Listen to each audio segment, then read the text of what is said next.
নমস্কার, আমি প্রত্যয় নতুন ভিডিওতে আপনাদের সকলকে স্বাগত। অনির্বাণ চক্রবর্তী খাদানের একটা স্পেশাল ক্যারেক্টার যার নাম হচ্ছে মান্ডি, সেটার পোস্টার কিছুক্ষণ আগে ড্রপ আউট করা হয়। তো কেমন লাগলো পোস্টারটা?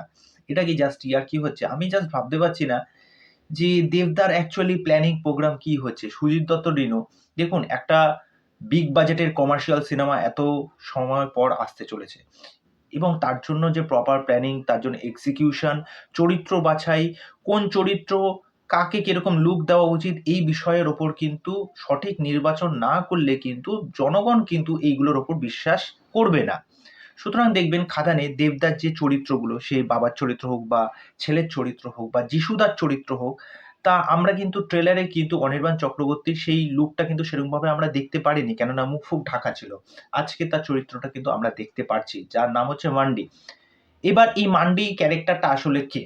এটা আমার পয়েন্ট অফ ভিউ থেকে বলছি। আমার মনে হয় যে দেবদা আর হচ্ছে যিশুদা, আমরা তো জানি তারা একরকম বন্ধুত্ব, কেন সেটা কিন্তু গল্পেতে মোটামুটি এক প্রকার বলেই দেওয়া হয়েছে। এবার তাদের যে এই যে জার্নিটা, এই জার্নির মধ্যে মান্ডিরও তার মানে একটা আলাদা ভূমিকা আছে এবং সে সাঁওতালদের কোনো একটা প্রজাতির প্রতিনিধিত্ব করছে।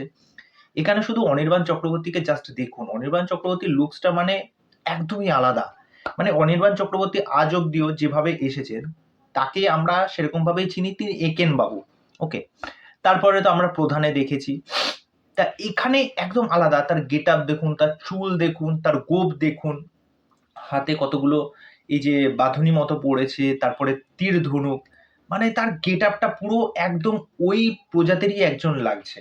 তা আমি সত্যিই অবাক হয়ে গেলাম যে একটা কাজের প্রতি কতটা সিনসিয়ারিটি আর কতটা ডেডিকেশন থাকলে একটা চরিত্রকে সেইভাবে প্রেজেন্ট করা যায়। এবং অনির্বাণ চক্রবর্তী যথেষ্ট বলিষ্ঠ একজন অভিনেতা এবং তার এই চরিত্রটা মানে সিনেমায় যে একটা গুরুত্বপূর্ণ ভূমিকা পালন করবে, এটা কিন্তু দেখেই বোঝা যাচ্ছে।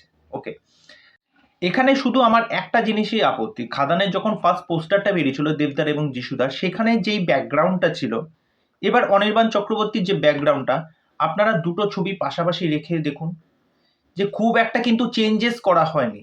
এটা চেঞ্জেস করলে বরঞ্চ ভালো হতো। মনে হচ্ছে সেই একই ব্যাকগ্রাউন্ডটা রেখে সেখানে শুধুমাত্র কালারটা চেঞ্জ করে জাস্ট ছবিটা বসিয়ে দেওয়া হয়েছে। মানে এক প্রকার গ্রিন স্ক্রিনে শুট ফুট করে ছবিটাকে জাস্ট ওখানে বসিয়ে দেওয়া হয়েছে। এবং দেখবেন ওই অনির্বাণ চক্রবর্তীর নিচের ওই পোর্শনটা, ছবির নিচের ওই পোর্শনটা কিন্তু পুরো ব্লার করা। মানে ওই জায়গাটা কিন্তু বোঝা যাচ্ছে না, যাতে আপনি বুঝতে না পারেন বা আমরা যাতে বুঝতে না পারি।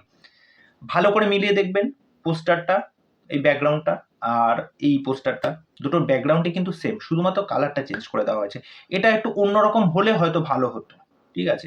তাহলে আরো বেশি মানে পোস্টারটা ইম্প্যাক্টফুল হতো, এটা আমার মনে হয়। তা চলুন, এই বক্তব্য বিষয় এইটুকুনি ছিল। এই বিষয়ে তোমাদের কি মতামত সেটা অবশ্যই আমাকে কমেন্ট করে জানিও। তো আজকের ভিডিও এই অবধি, পরবর্তী ভিডিওতে আবার দেখা হচ্ছে। আর চ্যানেলে এসে চ্যানেলটাকে সাবস্ক্রাইব করে দিয়ে এইভাবে সাথে থেকো, পাশে থেকো। নমস্কার।